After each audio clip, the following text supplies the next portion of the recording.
नमस्कार मैत्रिणीनं, कशी दिसते आपली लाटीव वडी. आता याला ना आमच्या इकडं मासवडी म्हणतात, पण काय काय ठिकाणी ह्याला लाटीव वडी म्हणतात. मासवडी अशी उकडून पिठाची असती, पण आमच्या इकडे ह्या लाटीव वडीलाच मासवडी म्हणतात. कोणी कोणी मसाला वडी पण म्हणतं ह्याला. तर ते करूया. तर चला, त्यासाठी काय केलं मी, तर 1 वाटी सुकं खोबरं घेतलं किसून. आता हे ना थोडंसं गरम करायचं. आपल्या जास्त काय लाल भडक करायचं नाही, फक्त गरम करायचं, म्हणजे असं थंड झालं हाताने चुरलं की ती बारीक व्हावं. नाहीतर हे जर असंच टाकलं का नाही तर मग वडी कट करताना ती मध्ये मध्ये येतं खोबरं. म्हणून ह्याला थोडंसं असं लालसर होईपर्यंत भाजायचं आणि थंड करायचं. थंड झालं की हाताने चुरून घ्यायचं. तर आता हे वेगळंच काढून घेऊ आपण खोबरं एका भांड्यात. परत खोबरं झालं की आपण ना तीळ घेतली तिथं पाव वाटी. तर हे तीळ पण तडतड उडेपर्यंत भाजायचे. उगं थोडं 1 मिनिटभर फक्त. गरम कढईत लगेच तडतड होतं, त्याला काही जास्त लालसर भाजतच नाही. ते तीळ काढून घेतले की नंतर आपण त्याच्यात खसखस आणि धणे आणि जिरे हे भाजून घेऊया. पण खसखस लगेच लाल होते म्हणून सुरुवात, धण्याला वेळ लागतो म्हणून धणे अगोदर गरम करून घेऊ. आणि धणे भाजले की गॅस बंद करून त्याच्यात जिरे आणि खसखस टाकू. म्हणजे काय होईल, आपली कढई खूप गरम आहे, खसखस काय होईल एकदम अशी करपला. तर जिरे टाकल्यास बी थोडा वेळ गॅस चालू ठेवला 30 सेकंद. आता गॅस बंद केला आणि गॅस बंद केल्यावर खसखस टाकायची त्याच्यात, म्हणजे जास्त लालसर होत नाही. खसखस छोटी छोटी असते ना, त्याच्यामुळे ती लगेच भाजली जाते. तर आता हे जिरे, धणे आणि खसखस हे आपण भाजून घेऊया. तर मी काय करीत असते, धणे जिऱ्याचीच पूड टाकत असते, पण माझी धणे जिऱ्याची पूड आता 8 दिवस झालं संपले, मला करणंच होई नाही कामाने. त्याच्यामुळे मी आता धणे आणि जिरे भाजून घेतले तर खसखशीबरोबर. तर आता हे आपलं खोबरं थंड झालं, त्याला हाताने असं चुरून घेते. आणि तीळ, खसखस आणि आपलं हे ना धणे जिरे ते आता तिळामध्ये मिक्स करूया आपण. आणि हे थंड झालं की हे मिक्सरवर बारीक करून, बारीक म्हणजे एकदम पेस्ट करायची नाही, मोठाडच राहून द्यायचं. फक्त धणे एक बारीक व्हावे थोडेसे फक्त, आणि तीळ थोडेसे, म्हणजे लाटताना ना ते असं येऊन नंतर बाहेर आपल्या पारेमधून, म्हणून त्याला थोडंसं फिरवायचं मिक्सरवर थंड झाल्यास. तर दुसरं साहित्य आपण इथं काय काय घेतले, हे फक्त सारणाचं साहित्य आहे, आवरणाचं साहित्य वेगळं राहतं. तर मासवडी करायला पण खूप वेळ लागतो, 3 तास लागले मला. साहित्य पण भरपूर लागतं आणि तशी जशी मेहनत आहे तशीच त्याला टेस्ट पण खूप छान आहे. त्याच्यामुळे मासवडी सारखं सारखं करीत नाहीत लोक, करायचा खूप अट्टहास आहे म्हणून. पण आवड असले की माणूस कधीतरी करतं. तर आज माझ्या मिस्टरांना खाऊ वाटायला लागली होती म्हणून मी केली. तर इथे मी लसूण घेतला आहे पाव वाटी. असा लसूण ना पेस्ट घ्यायची नाही, असे तुकडे करून घ्यायचे, कारण खाताने वडी तसे दाताखाली तुकडे आलेले छान लागतात, पेस्ट नाही छान लागत. कोथिंबीर घेतली, हळद घेतले, मीठ, काळं तिखट घेतले. तर ही वडी ना झणझणीत असते, खूप तिखट, त्याच्यामुळे तिखटाचं प्रमाण भरपूर असतं ह्या वडीला. तर आता मी मिक्सरच्या भांड्यात हे फिरवून घेते आणि नंतर हे सर्व साहित्य एकत्र करून आपलं सारण तयार करून ठेवते.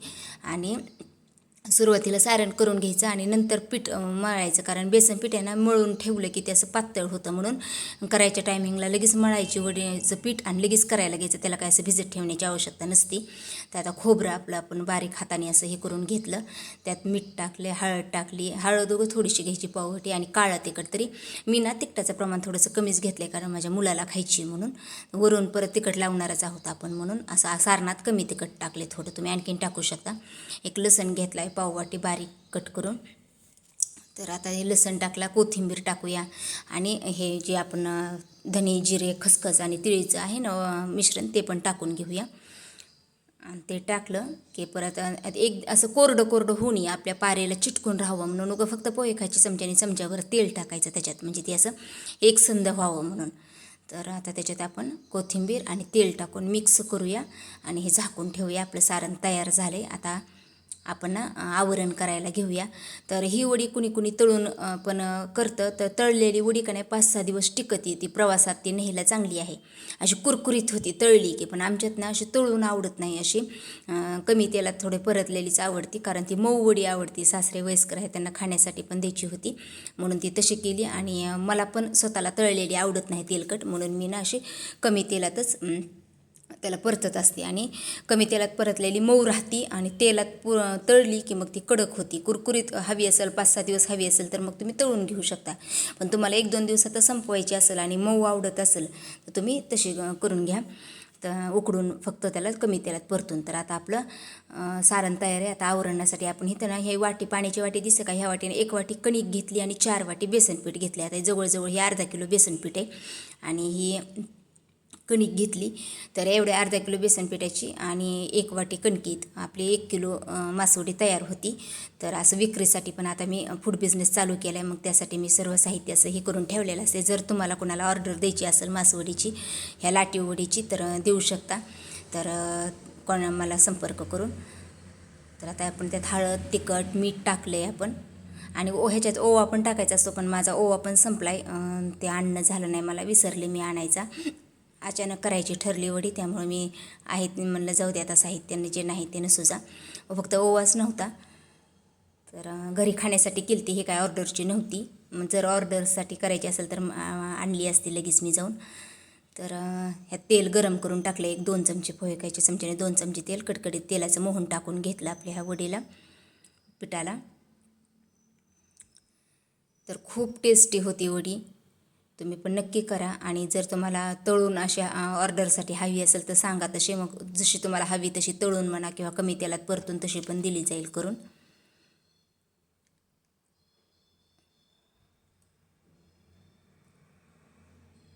आता याच्यात पाणी टाकून आपण याचा घट्ट गोळा मळून घेऊया.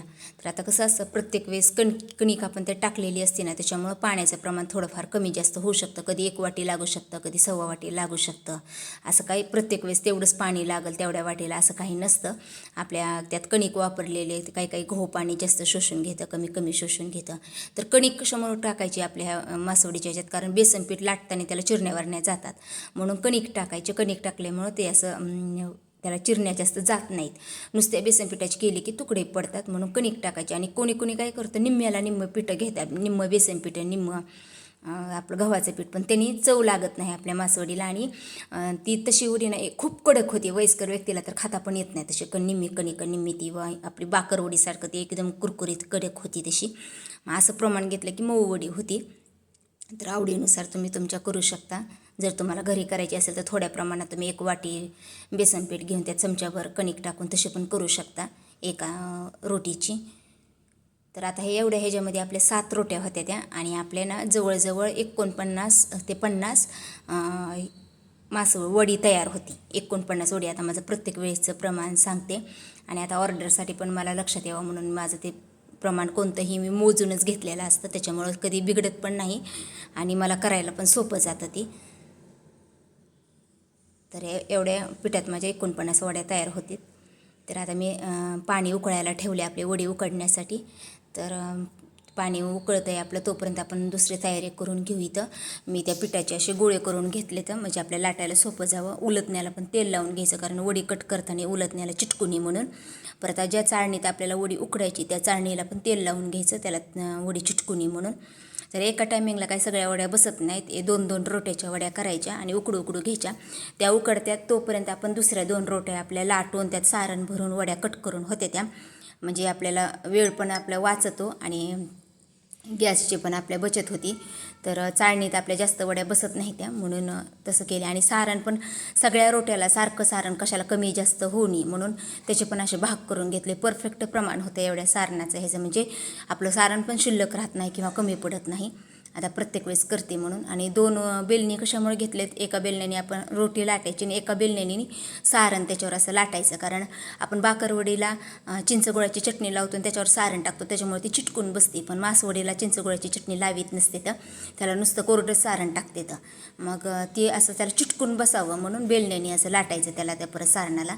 आणि ही मासवडी लाटताना सुक्कं पीठ घ्यायचं नाही अजिबात, तेलाचा हात लावूनच वडी लाटायची. तर चिटकायला लागलं की तेलाचा हात घ्यायचा थोडा थोडा.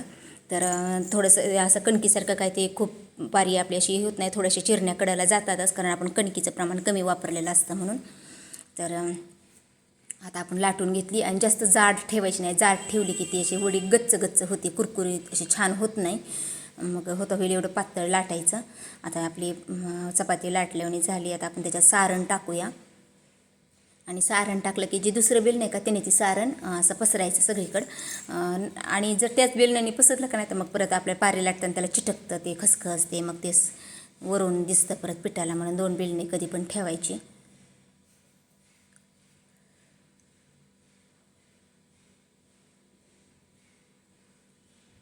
तर ही वडी करायला खूप मेहनत आहे, साहित्य पण भरपूर लागतं, वेळ पण खूप लागतो.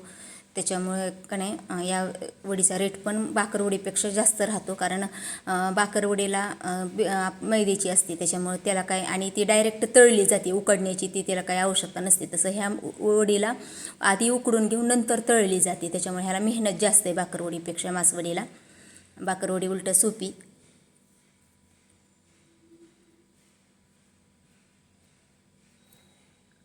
तर असे चपटे त्याचे रोल करायचे, हवा त्यात राहून द्यायची नाही, नाही तर ते निघते नंतर आवरण त्याचं. असं पूर्ण हवा जाऊन द्यायची, असं दाबायचं त्याला. आणि शेवटला ना ते कडा थोड्या त्याला चिटकाव्या, म्हणजे थोडासा पाण्याचा बोट फिरवायचं कडाला त्या, म्हणजे ते व्यवस्थित चिटकून राहतं. आणि आता उलटण्याला आपण तेल लावलेलं आहे, त्याने त्याचे तुकडे करून घ्यायचे. एका रोटीचे 7 तुकडे होतात फक्त मीडियम साईजमध्ये. आणि 7 रोट्या होत्या, त्याच्यामुळे 49 वड्या आपल्या बरोबर होतात.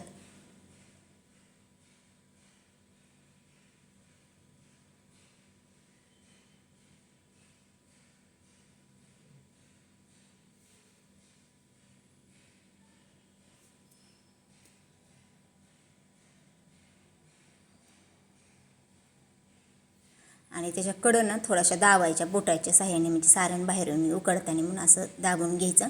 आणि तेल लावलेलं चाळणीत ठेवून ते उकडून घ्यायचं. आता सुरुवातीला तुम्हाला दाखवण्यासाठी एकाच रोटीच्या मी सुरुवातीला उकडून घेते, नंतर राहिलेल्या त्या 6 रोट्याच्या परत 2-2 लाटून ते एकदम ठेवते ह्याच्यात. आता हे 7 आहेत, त्याच्यामुळे आता एक घेते तशीच उकडून तुम्हाला दाखवण्यासाठीही. आता हे उकडतं आहे तोपर्यंत आपल्या 2 लाटून होते त्या, कारण मीडियम गॅसवर उकडायची असते, त्याला 10 मिनिट लागतात आपल्या वडी उकडायला.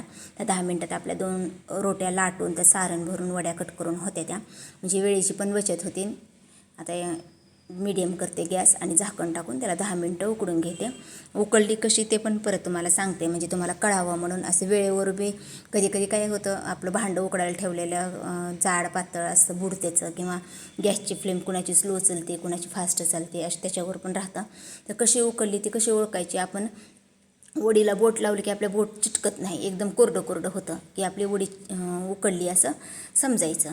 तर आता वड्या काढून घेते मी, गरम आहे त्या, तुम्ही गॅस बंद करून काढू शकता, किंवा एखाद्या खाली काढून चाळण त्याने पण काढू शकता, पण आता सवय आहे मला त्याच्यामुळे मी तशीच घेते.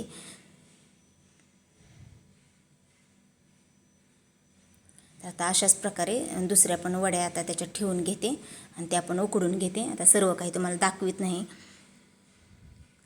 तर अशा पण उकडलेल्या तुम्ही खाऊ शकता. आता मी माझ्या मुलाला अशाच उकडून देत असते खायला.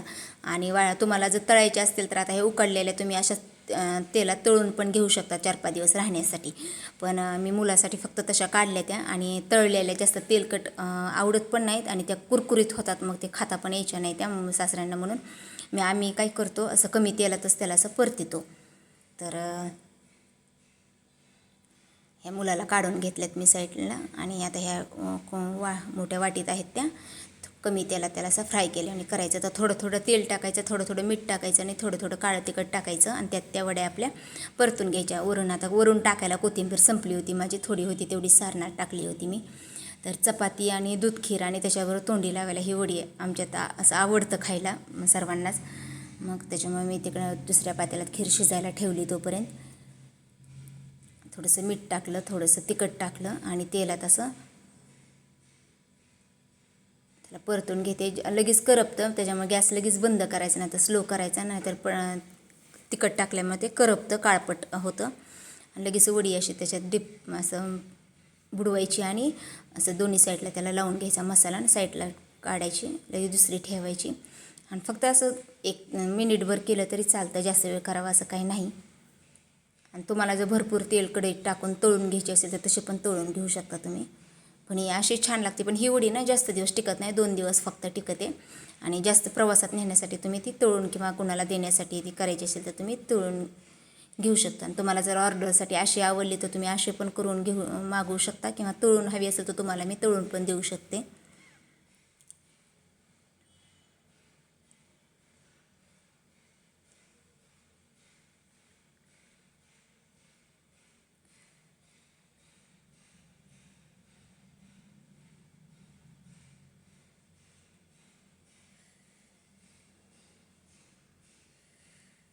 तर आपण वडी काढून घेऊ, चमच्याने काढते. तर अशा प्रकारे राहिलेल्या सर्व वड्या काढून घेते. वरून थोडी कोथिंबीर टाकल्यास पण छान दिसतं, पण संपली होती कोथिंबीर, थोडीच होती ती, मग अशी सारणात टाकली मी. मग कशी वाटली तुम्हाला ही माझी मासवडी म्हणा किंवा मसाला वडी म्हणा किंवा लाटीव वडी म्हणा, काहीही म्हणा, टेस्ट काही बदल होत नाही त्याच्यात, खूप छान होते. तर आवडली असेल तर माझ्या व्हिडिओला लाईक करा, शेअर करा आणि कमेंट करा. आणि ज्यांनी माझ्या चॅनलला सबस्क्राईब केलं नाही त्यांनी माझ्या चॅनलला सबस्क्राईब करा. तर त्यातला थोडा मसाला काढून घेते, नंतर तेल टाकून दुसऱ्या वड्या हे करून घेते. आपली वडी तयार आहे.